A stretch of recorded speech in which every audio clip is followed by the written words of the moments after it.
Hello, everybody. My name is Ken Kent. I am the founder of Signworld 33 years ago. 33 years ago. It's been a nice, long ride, and we're still going, Today's webinar, we have 4 Signworld owners who are going to answer your questions. That's the simple agenda. So we're going to let each Signworld owner introduce themselves, tell them a little bit about their business, tell you a little bit about their business. And then we'll open it up to questions. So Jim Hawk, you're going to be up first, Jim. So be ready. And then followed by Michael Herminghaus, followed by Ronald, and then Todd, and so on.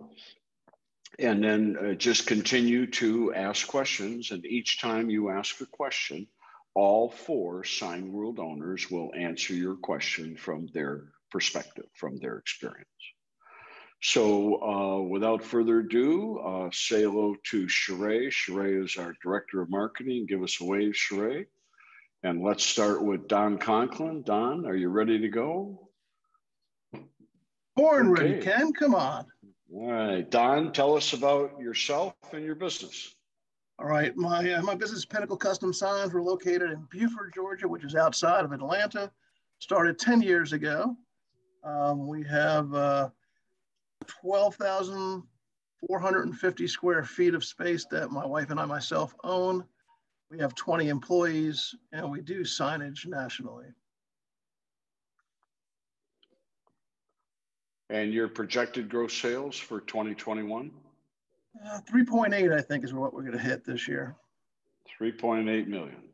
Okay, yes, you can't push it. You're not going to push it to 4? I'm trying to get to 4.2, but you know, the first part of the year was a little bit tough. All right. Mike Riley. Mike, tell us about your business and yourself. So we're called Starfish Signs and Graphics. We're located in San Clemente, California. So on the coast, midway between LA and San Diego. We celebrated our 9th anniversary this month. We have about 4,500 square feet of space.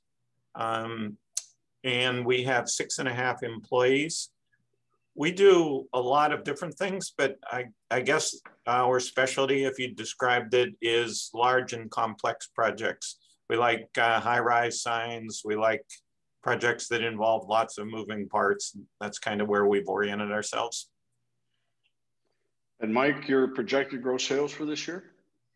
1.2 million. And tell everybody what you used to do, Mike.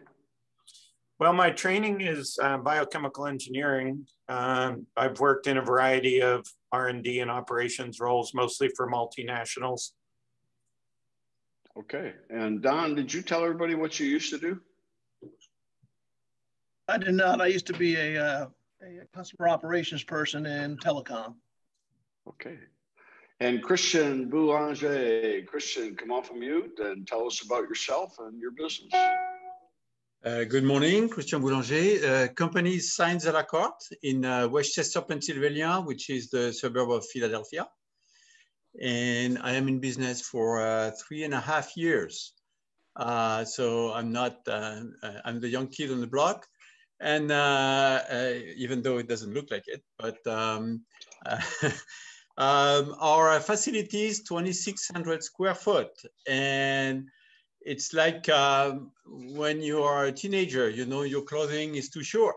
So we are looking at getting a little bit more of square foot because we're growing pretty fast.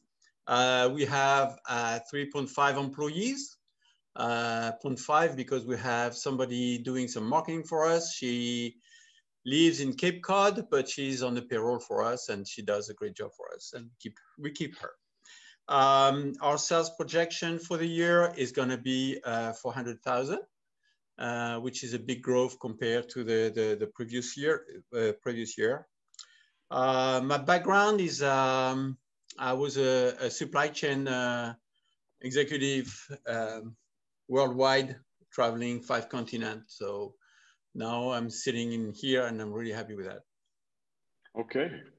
And Jack Werner. Jack, tell us your story. Everybody, just as a quick housekeeping note, at the top right-hand corner of the screen, there's a view button. And if you want to click on the speaker view, that'll highlight whoever's speaking and give a larger view of them. So you're not looking at the postage size fits there. I joined Signworld 25 years ago, back in 1995, actually 26 years ago now, as an operation. I started in 1,100 square feet with a staff of 1. I grew to a 5,000 square foot operation with a staff of 11, doing about 1.3 million in sales. I then sold that operation to go into a partnership arrangement with Ken to learn his end of the business, finished buying him out now 7 years ago. And I'm now the owner of Signworld.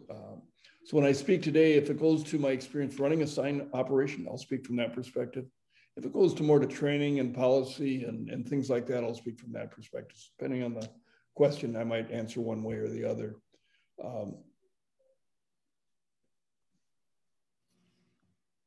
I think you're good, Ken. Go ahead. Okay. All right. Let's get started. So Jim Hawk, Jim, come off of mute. And Jim, before you ask your question, to everybody, to all our guests, this is your chance. This is your opportunity. Whatever is your greatest concern, whatever is your greatest fear, turn that into a simple, open-ended question and ask all the owners what they experience. Jim, go ahead, Jim.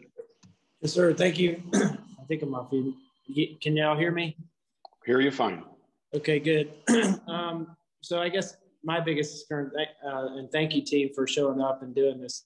This is going to be exponentially helpful for me as I transition out of the Army. But I guess my concern is how quickly we're able to get up and on our feet to kind of hit that break-even point to be successful in the sign business. Okay, Don Conklin, how quickly did it take you to get to break-even point? Cash on a monthly basis. We were break even in our second month in business. Mike Riley? We chose a different path. We decided we were in a position to invest in larger projects and larger opportunities. So we took things that were longer to develop. So for us, the answer is 2 years. Okay. And Christian Boulanger? For us, it was like being attached to a bungee. So we started to be kind of a break-even after 18 months, a little bit more than 18 months.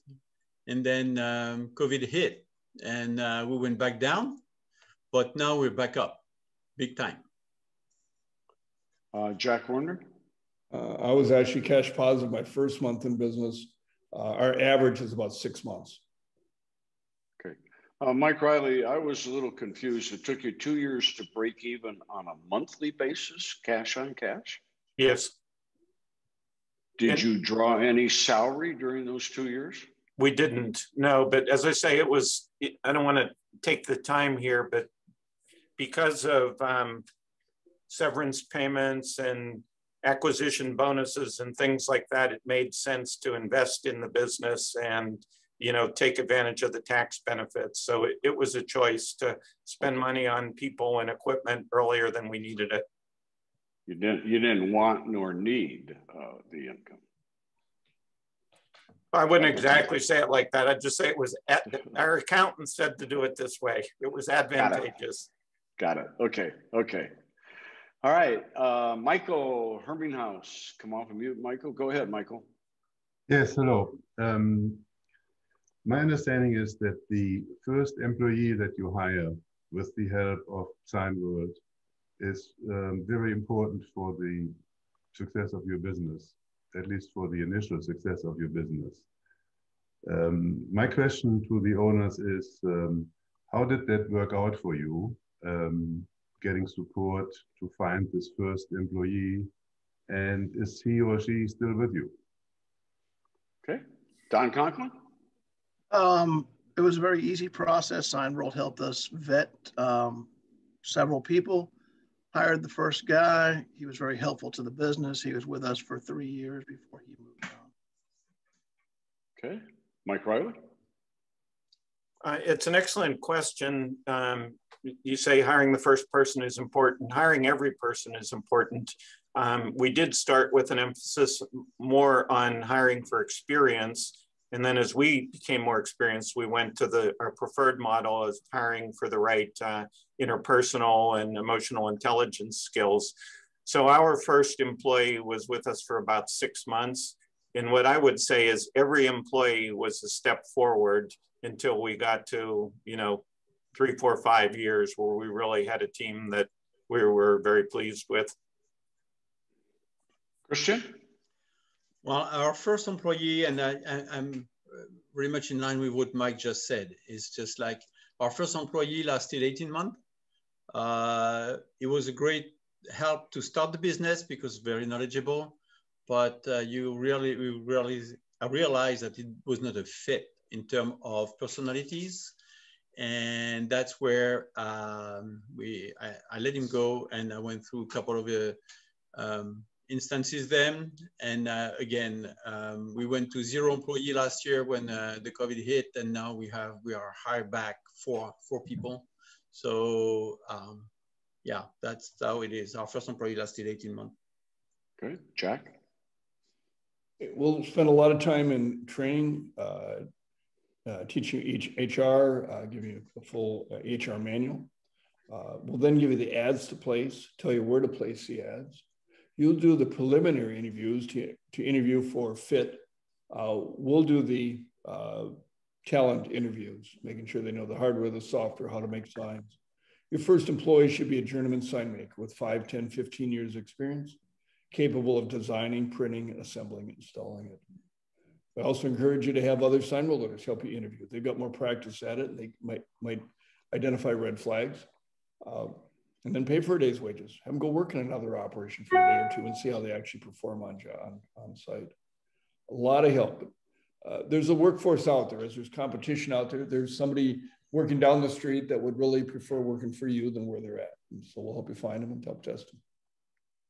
Okay. Ronald Link. Ronald, come off of mute. Hello, Ronald. Go ahead, Hello. Ronald. Go ahead. Yeah, I would, I've spent some time talking to people. I think, what I'd like to know a little more about is your biggest challenges in the first 6 months and how much working capital did you need to get through that first 6-month period? Don Conklin? I think Signworld recommends $25,000 now in working capital. We didn't even use all that working capital. Biggest challenge in the first 6 months is acquiring customers.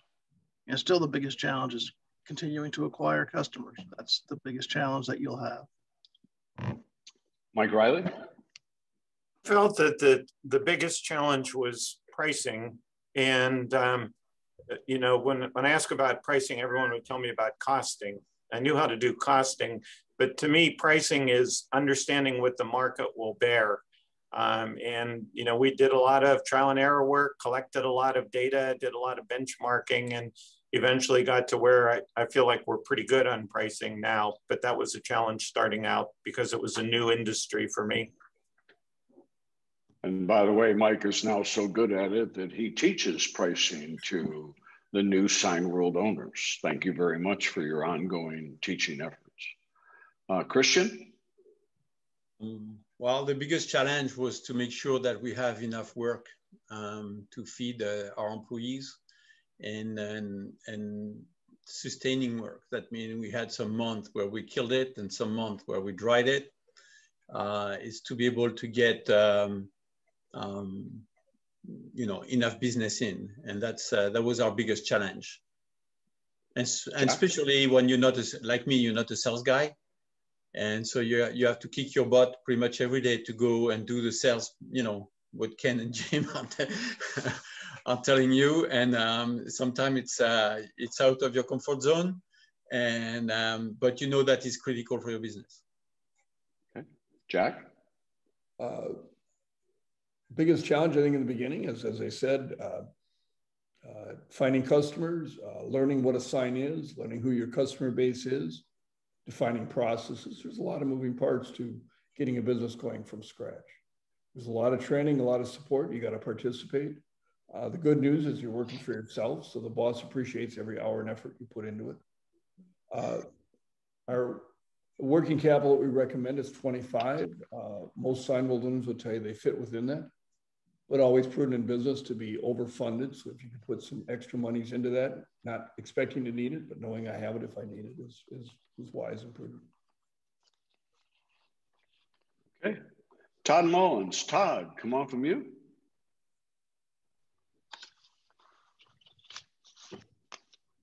Hello, Todd. Yeah. There you go, Todd. I started talking before I unmuted. Sorry.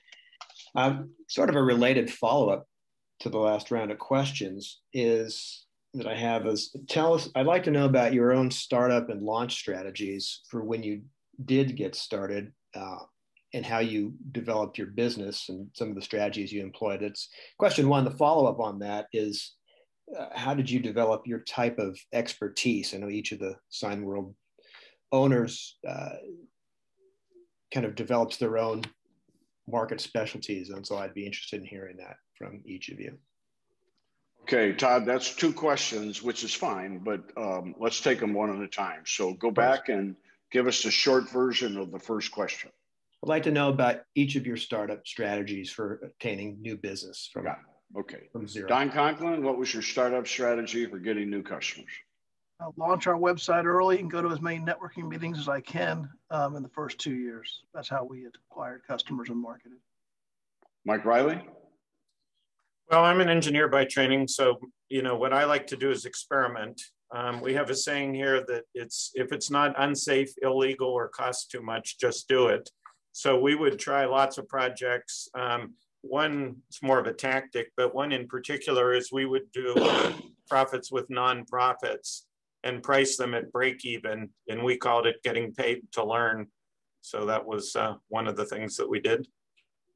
Okay, Christian. What we did was like grab whatever come in your hand and do it, but really the marketing was based on the website. We put a lot of attention to our SEO marketing and a lot of networking, going to a networking group 2-3 times a week. BNI was a big hit at the beginning, big help, even though all that is behind us. And Jack will tell you he started with a hammer and chisel and no internet. Go ahead, Jack. That was Yellow Pages, and our sales marketing training was much limited compared to today. In new owners training, we're going to give you 56 different tactics, activities that can be done to generate the lead flow. Some of that's reaching out to contacts you already have in life, not to sell a sign, but just to say I'm available. I've managed products before and I can manage yours. Next is getting you more involved in the local community, join the chamber, the networking group, the Rotary Club. Before you open, we're going to introduce you to several website developers that we're going to recommend. We don't want to control it. You'll be able to interview them, pick your favorite of their style of how they do it. Using some templates to make it timely and affordable, they'll build a website that's custom to you. Launch well before you open. But it takes some time for the internet to really build its energy. So unless you throw extra money at pay-per-click, the internet's light for at least the first few months. But most Signworld owners will tell you by the end of the first year, the website is driving 75–80% of the new leads. And by years 2 and 3, it's hard to even find time to internet or time to network. So the networking is a temporary push. It's not a permanent push. Long-term, it's the repeatable customers. Long-term, it's the introductions from one customer to the next. No customer should be a dead end. So going back, Don, what percentage of your business today is repeat business? And of the new business, what percentage is coming from internet? What percentage is coming from referrals? And what percentage is coming from other tactics? Okay. So 70% of our business is repeat business. Of the other 30%, 15% is coming from referrals from the repeat customers, and 15% is coming from the internet. Okay. Mike Riley, what percent of your business is repeat? What percent is coming from the internet? What percent is referral? Similar, 75% referral, and of the 25%, or sorry, 75% is repeat. And of the 25% that's left, half I would say is referral and half is from our web marketing. Christian, how many years again in business, Christian? 3.5, and we are not in the same scheme of than Mike and Don, because I would say our internet and web is pretty much 50%, a big 50%. We have 25% of repeat, and our network is 25%, I would say. And but in the course of the last, I would say, 18 months, we can see that the repeat business is really increasing, and the referral as well.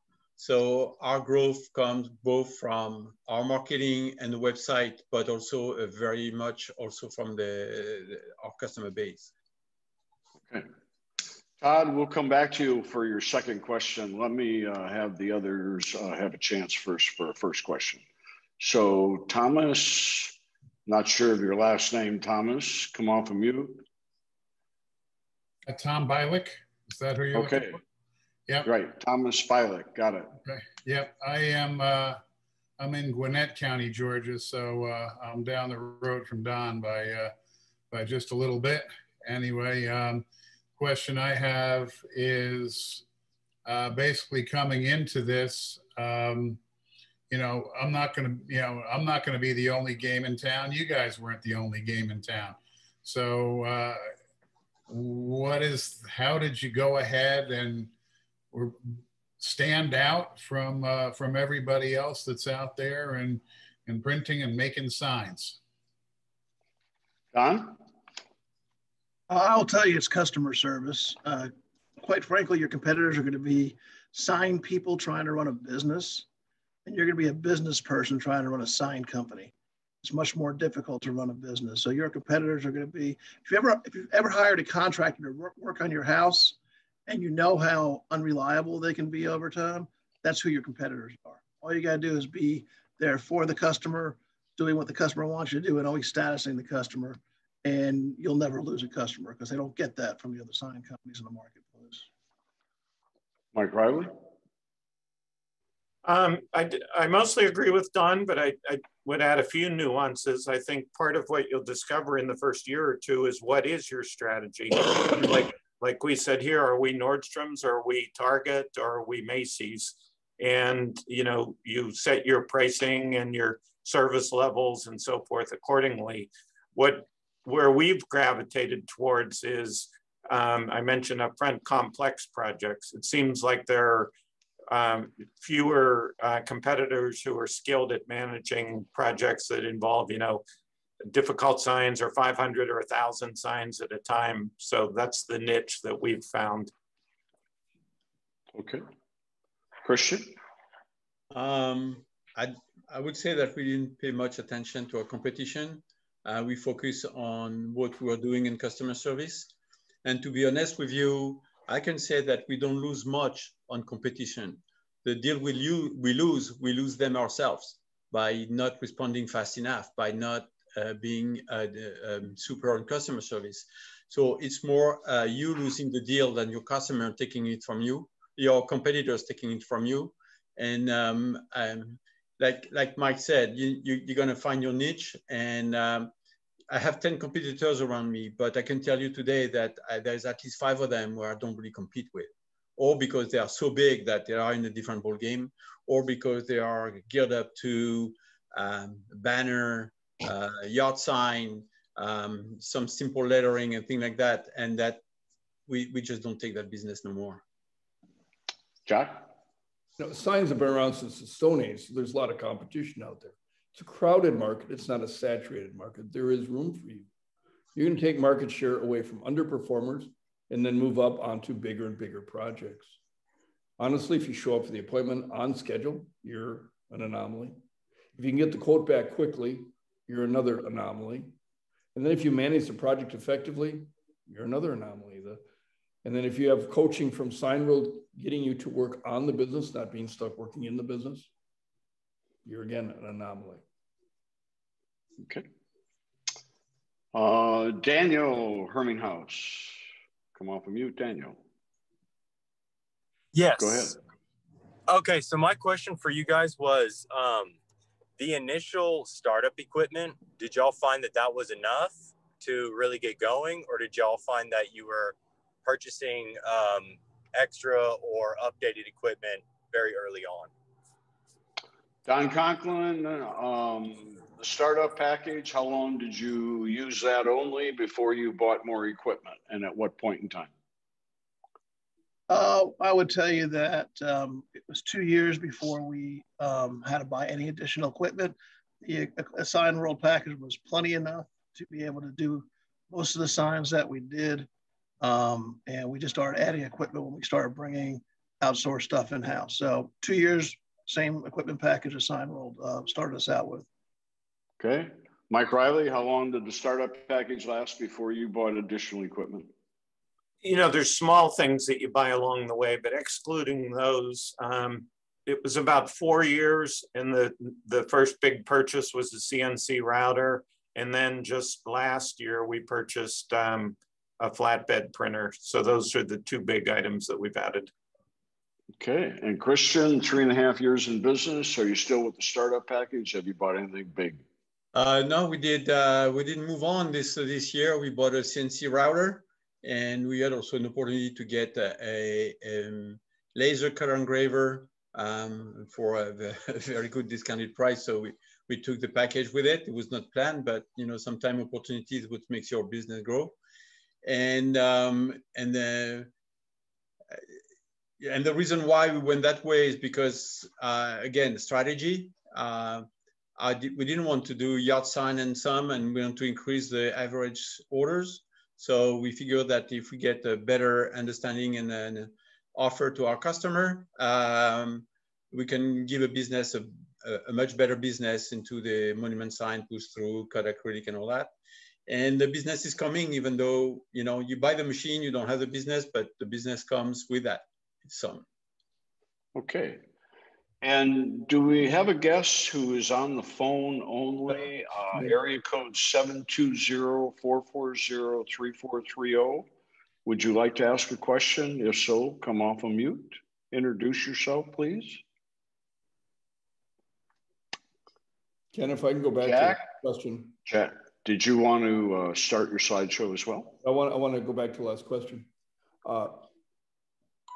Most Signworlders are probably 3-4 years in business before they start bringing in more equipment. We've got operations over $1 million in revenue, $250 net income, still running original equipment. So the original equipment has a lot of bandwidth to it.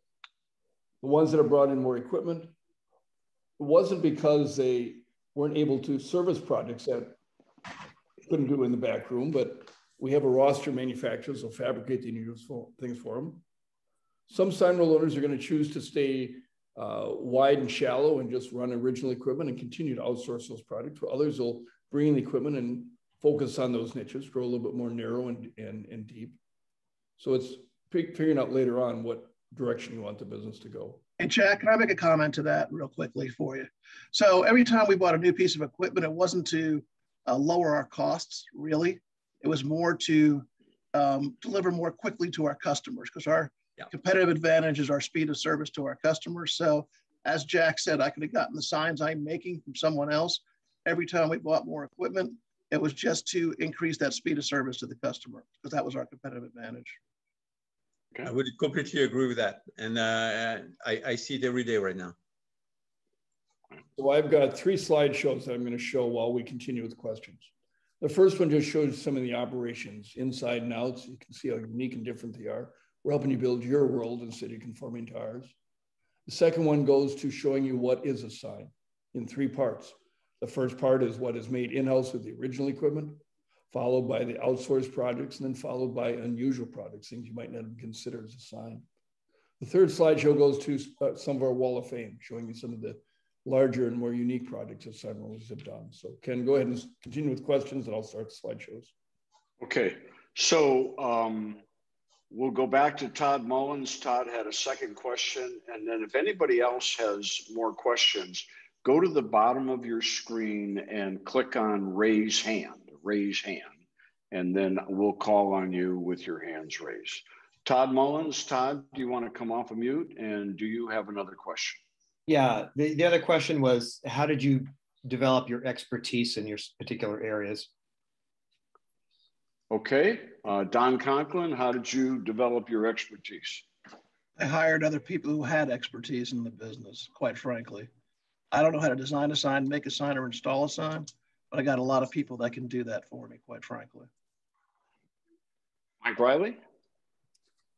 Yeah, I would say one aspect of that is to do what you like to do. You know, I'm an engineer. I like to build things and solve problems. So that's where we've gravitated. You know, some people would rather sell, some people would rather design. So it's not that you just do one function, but you can certainly, you have the flexibility to steer your business in a way that matches what you like to do. And Christian? It's first of all, it's hire the guy who knows at the beginning, because you're very quickly going to learn. And I found also that, and you know, despite Jack saying that you need to work, you know, on the business and in the business, is to be able to learn every equipment that you have. I can say that I can run pretty much any equipment here. I don't, but if I need, I can go there and run them and understand what the difficulty is to print, laminate, cut, you know, laser cut, you know, route. So it's really learning by doing, and and also taking risks. Sometimes we went to take some signs, we have no clue how to do them. We ended up doing it. Sometimes it was not a straight shoot, but we ended up learning a lot of that, and that's how we grow. And any other sign people you meet along the way, you're going to have a deal that you're going to do with other sign people, Signworld or not, and take as much information as you can from them. Jack, your slideshow is frozen, and do you have any comments about the question? You know, expertise also goes to figuring out who is your core customer base going to be. Some people do it by types of projects, as Mike has done. Others who do type of customers. I came out of the restaurant world, the retail world, so most of my customers were restaurant chains and retail chains. I could speak their language. I knew their needs, and I married it with my knowledge of signs and became a sign expert for those types of customers. Okay. Sheree, can you tell me if someone has their hand raised? Yes, James, you can go next, and we also have a new person on the call, Randy. So go ahead, James, and then Randy, ask your question. Yeah, so just listening to you guys talk, what are the least and favorite things about running the sign business, in your opinions? Okay, Don Conklin, what do you hate the most? I hate government agencies when I'm trying to get a permit for an outdoor sign. And what do you love the most? That every day is different. When I walk into the office, depending on what the day of the week is, I can be doing one type of sign, another type of sign, dealing with another type of customer. Every day is different and unique. Mike Riley, what do you hate the most? I hate refurbishing signs, and we've learned from trial and error that we shouldn't do that, but we still sometimes take on projects that we shouldn't. It ends up being 5 times as much time as building a new sign. And just to, you know, offer another perspective, one of the things we like to do is permitting. We present that as a service. Customers see it as a disproportionately painful thing, so we market to that. Okay. Christian, what do you hate the most? What do you like the most? I don't know. Something like everything and anything. What I hate the most really is the bunch of smaller orders and customer who want to bother your time for $150 signs, you know, and it just make me nervous on that. I try to hold myself to not kick them out, and sometimes I can't hold myself. So that's the part of the business where I think it's the most annoying, is that when people don't know and think you can do everything with a design that's the size of a stamp. And that's one thing that's annoying. What I like the most is it's my customers. Honestly, when you see your customer, and I have a video of that, your customer dancing in front of the sign you just installed, you know what? They make my day. I had a video like that. I'm telling you, this is priceless. Jack, what did you hate the most? What did you like the most? The day went by too fast. I'd look at my clock at 2 o'clock, 3 o'clock in the afternoon and go, wow, I want to do more, and I'm going to run out of time. Day went by too fast. It was my biggest challenge. What I liked the most was it was my business to run my way, picking the customers I wanted, building our culture, not having to conform to somebody else's, no rules. And the variety of every, as Don said, the variety of every product being done. Actually, one of the things that I hate is as I drive down the street and see products that I made years ago. I saw one a couple of weeks ago that I made 22 years ago, driving down the freeway, and my aha moment was I should have charged them more. They're still getting benefit of it 22 years later. I undercharged for it. I'll chime in. Because I got off to a fast start and I was successful in making good money, what I hated the most was paying taxes. That was a big, rude awakening. And what I like the most is that some of my top customers are still today, 33 years later, some of my friends who I see on a regular basis. And that means a lot. Okay, Sheree, who's up next? Next, we have Michael Herminghaus. Go ahead, Michael. Yes. I have a question to the owners. If you turn back the clock and think 1 year after you started, did you think, oh gosh, this was a lot easier than I thought? Or did you think, oh boy, this was tougher than I expected? Okay. Don Conklin, at your first year anniversary of your business, were you thinking tougher than you expected or easier than you expected? Well, I'll tell you this, and I tell everybody that talks to me this. Your first 2 years in a new business, I don't care if it's burgers, retail, or signs, it's going to be a living hell. What do I mean by that? It's not that I didn't have fun. It's that you don't know what you don't know yet, right? So you're just drinking from a fire hose and learning. Did I know I'd be successful? Yes. But was I, an expert yet? And knew everything? No. It was, if you're a professional like most of us are, it's frustrating that you don't know everything quite yet when you start the business. But like I said, the first 2 years, it's a whirlwind trip for you to be able to get up to speed, to be running a new business, whether, like I said, whether it's signs or something else. Mike Riley, your thoughts? Yeah, it's a good question. After a year, the good part was I realized we knew how to be successful. And the two things that stood out were that there are plenty of opportunities, or no shortage of opportunities, and it's a high gross margin business. So those two things, gave us optimism. What related to the initial question, I guess what I realized is it's a lot harder, a lot more work than I was expecting when you start with 0 customers and 0 sales to build a business. Christian, your thoughts? After 1 year, I would say that coming home and say, what the hell am I doing? And I think it's like Don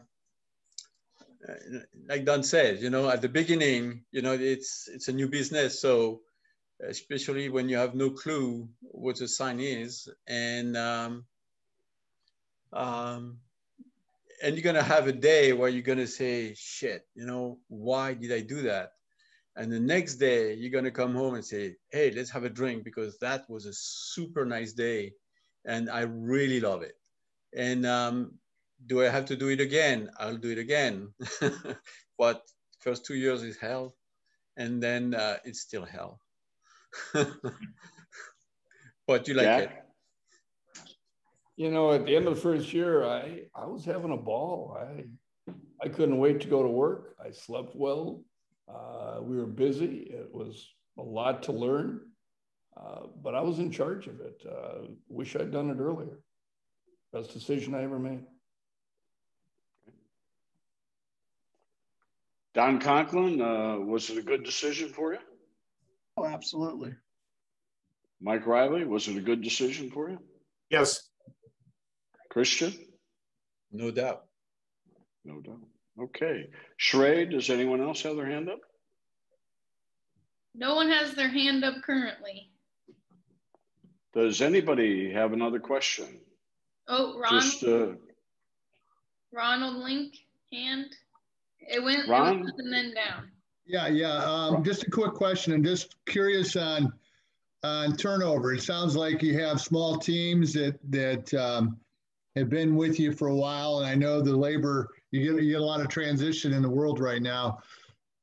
Are you seeing much turnover in that business, or are you keeping employees a long period of time? I know that you talked about hiring expertise, so turnover would be an issue, I think. So just like to understand turnover.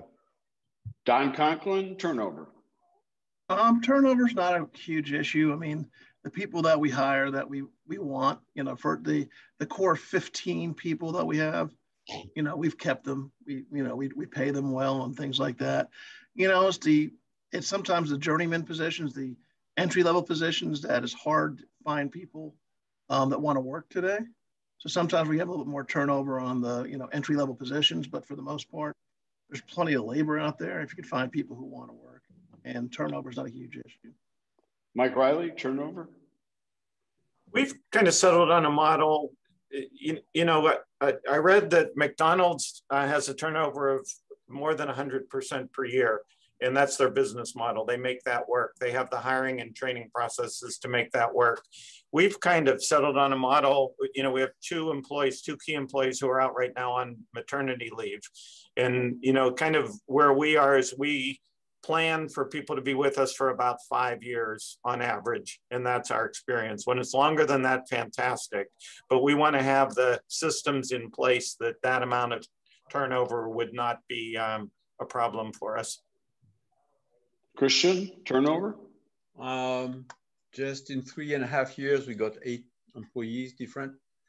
I think turnover, in my view, at the beginning, it's part of the game because, first of all, while growing, you need different type of profile. Like at the beginning, you need a do-it-all guy. When you grow, you start to get some more specialized people, and you try to go with what you have, and it's all about finding the right group of people, not necessarily the right people, the right person, but the right group of person. And that's what I'm looking for. And fortunately, right now, we have a group of a very good group of people. How long am I going to keep them? You need to always have an eye on everything. Jack Warner, turnover?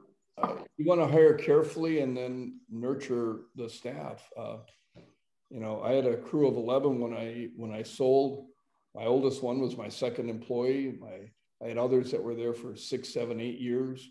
But you hire for talent, you fire for behavior. So hiring carefully and nurturing is the key to the game. It is a career, it's not a job. So once a sign maker, probably a sign maker for life. So it's not a high turnover industry. Anybody who has another question, just come off of mute and chime in. Go ahead. Yeah, this is Michael. It's actually a follow-up question to the last one regarding employee turnover. My question is, do you offer benefits to your employees, such as healthcare or 401k plans? And if so, was there any assistance from Signworld, or are you outsourcing that? Don Conklin, do you offer benefits, and at what point in time did you institute those benefits? Go ahead. We offer benefits, but yeah, you're right. It's over time. 3 years in, we instituted a 401k program. About 7 years in, we started to help with healthcare. We've always had vacation time. So yeah, we have a decent amount of benefits, but again, it's over time and it's on our own. Signworld has some recommended people for some things, but as far as getting your benefits, it's pretty much a local deal for yourself. Okay. Mike Riley, do you offer benefits? At what time did they kick in? Similar. We probably started with some paid holidays and paid vacation right from the start. and then gradually expanded that. And then the next big addition was healthcare. So we offer both, not exactly a benefit, but one of our values is flexibility. You know, so I mentioned we've got employees with young kids, we've got employees who are moms, we've got employees who do something else one day a week. So, you know, it's almost, you could consider that a benefit where we're able to operate on a very flexible basis. Okay. Christian? We do not, well, we offer some benefit like vacation and things like that, but we don't offer healthcare and or 401k yet. If somebody needs healthcare, you know, sometimes it's just easier to let them know that, okay, you know what, you go to the health market and we add the cost to the salary at the end, and you're gonna get what, a maximum, you know, something like $300 to the month. It's a cheap way to be able to go around that. But that's, for now, officially, we don't do anything like that. We can help, but we don't do. And Jack, tell us what you did, as well as what Signworld today currently provides to new owners in the sense of training and recommendation. Go ahead. Well, first off, knowing that 90% of your competition is an independent sign company, it's not a benefits heavy industry. So the employees that you're hiring aren't coming to you expecting a benefits package. You will add them over time as you can afford them. You don't need to have them there to begin with for acquisition. You do it for retention as you want to be a good manager of people. You'll do it as you can afford to do it. Signworld Owners, to begin with, we don't have a group plan that we can manage to do, because healthcare is based on having a density of people in any local market. We don't have that density. But you're going to join a Chamber of Commerce for marketing, you're going to join a Rotary Club for marketing, and they more than likely have a health package that you can participate in for yourself until you're able to build your own group several years in business. Okay. Does anybody else have a question? Come off of mute. Jim Hawk, Michael, Ronald, Todd, Daniel, anybody? I'll ask a question. Jack? Why did each of you choose Signworld over the other options that you had available to you? What made Signworld the defining one for you? Don? All right, so that's an easy question. It's the only one Teresa would say yes to. Jack, you know the answer to that one. But we looked at several things, and when I say it's the only one my wife would say yes to, it's because she believed that everyone needs a sign, right? Even if you're going out of business, you need a going out of business sign. And so she felt that was less risky than trying to drum up demand for travel agent or computer repair or something else like that. So she realized that, you know, everybody does need a sign if you're, and it's a business to business thing. And lastly, there's no royalties. Every dollar I make is my own to do with whatever I want to do. Mike? We got great advice from FranNet. Some of you may be working with them, and what they told us is it doesn't matter what business you get involved with, because you'll hire people who are experts to help with that. But what does matter is the culture of the sort of ecosystem. So the customers, the suppliers, your collaborators, your partners, is it a cultural fit for you? And that's why we settled on Signworld. Christian?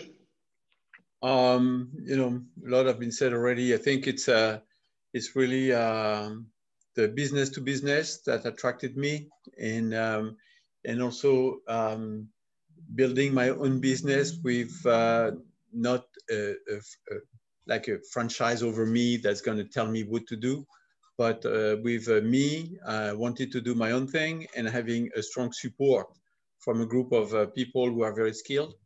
And that was a very, very important for me. And the notion of Signworld being a family, and I can feel that, you know, because company like, you know, the Don or Mike were national company, And there is many more at Signworld. You know, I work with some of them when they have a project around, and they're always going to pick us before the competition if they have something around. So that notion of family is very important. And same thing for me, if I have to do some work outside, I have a whole set of people I can trust. Good. Jack? It was the right decision for me. It was giving me my business with a help and support net. I could do it my way with repeatable customers, as scalable as I want. I had customers in all 50 states. It was the culture of the other owners who were willing to peer support me, something that you can't find in the franchise world. So best decision I could have made. Okay. Does anybody else have a question? Ken, one question I get a lot of is, so how big can you be, right? And what I tell people all the time is you're only limited by what you want to do, right? The customer base is unlimited. I'm doing business in California, Maine, Florida, Seattle. It's up to you what you limit, how much money you can make or how much business you can do. You know, as Henry Ford once said, whether you think you can or whether you think you can't, you're correct. So there's no limiting factor within this business. As we know, we have one Signworld owner over $25 or $30 million right now. Okay. I have a question for the panel. Tell me about quality of life. Tell me about vacations. Tell me about coming in early, coming in late, going home early. Tell me about coaching the kids' teams, taking the kids to school, those kinds of things that you were not able to do in corporate life. Don? Let's see. Teresa and I work from home every Friday, so we don't come into the office. Typically don't answer phones. We're taking 8 weeks of vacation in the last 6 months of this year, trying to catch up from the vacation we missed last year due to COVID. Our boys are in the business, so they're running it when we're not here. Never come in late. I mean, we never come in early, never leave late, and do whatever we want to do because it's our business. Mike Riley? Don't they say a defense attorney should never ask a question he doesn't know the answer to? With that as background, and you know, we're all at a different point on our journey. We have a very specific goal of fairly significant growth over a short period of time. Despite my youthful appearance, I'm further along in my career than you might think. So, you know, we're hoping to be able to sell the business within 3 years. So I work a lot of hours. The good part of it is that, you know, what I always tell people if they ask if I'm busy, the answer is yes, but I'm flexible. So I can accommodate almost anything in my schedule, but we choose to, you know, we're really trying for very significant growth right now at this point in our journey. So that's where we are. Okay. Christian? I am probably not the right example because I am the guy with no vacation, long hours. And when on your anniversary of your second anniversary of your business, you receive the instruction from your governor to close because of COVID. You just sit down, look at your empty, you just laid off all your people, and you look at yourself and say, oh shit, what am I going to do next? And what you do next, I'm going to tell you, you wake up at 6 a.m., you go to the shop, you do whatever you can. I start writing notes and letters to the governor, say, give me the authorization to open, give me the authorization to open. 4 weeks after, I got the authorization to open, which let me the authorization to put the key in my door and open it. Well, no customer showed up. So now I have to go find the customer. So we found customers, and there was only me and my wife. And now we run into demand that to do 700 yard signs. Well, you know, for graduation and so on. So yes, we work those shitty hours to get those yard signs done on time for the kids to get their yard sign and the graduation as good as it gets. And that was a lot of hours done there and no vacation and nothing. That says in 7 weeks, I'm going to France. You can call me. I'm not going to answer. My team is here and I'm happy with that now. You know, so yes, you have to put the hours. Life is going to, you know, make it the way it is. but at some point, you know, you're going to rebound. And that's, you know, one thing that's always hit my mind is never give up, never give up. Well, Christian, the only thing I'll say is I was in my first job a whole lot longer than 3.5 years that you've been open before I ever got to go to France. Jack, your thoughts? I was on Little League Field at 3 o'clock in the afternoon, 4 days a week, managing my boys' teams. It's one of the things that I was proudest about. My customers, employees thought I was just out seeing other customers. So I worked hard. I was focused when I was there, but I didn't work a lot of nights. I didn't work a lot of weekends. I limited my work schedule. Okay. Oh, I forgot to mention, we're French, so we don't work the weekend. And we take an hour break for lunch. Okay. All right. So despite those hours, you did take the weekends off. Okay. I guess we're at the end. I want to say thank you very, very much to our panel. Don Conklin, it's always great to see you. Mike Riley as well. And again, Mike, thanks for continuing to teach those pricing classes to our newer owners. Christian, thank you very much. And we wish you a wonderful trip. Don't answer the phone and enjoy France while you're there. And Jack, as always, thanks for joining. Jack, do you want to close it out? Well, thank you guys for being here, especially Mike and Christian coming in the last minute and filling in. If you're interested in digging deeper, go back to Dan, Ken, or myself, have more conversations. We'll have another webinar just like this on Wednesday, July 21st. We have Discover Days once a month. Talk to whoever you're talking to and to understand how we get into that. But there's a lot more information we can share with you. We're here to help you and hope for the best for all of you. Have a great day, everybody. Thank you.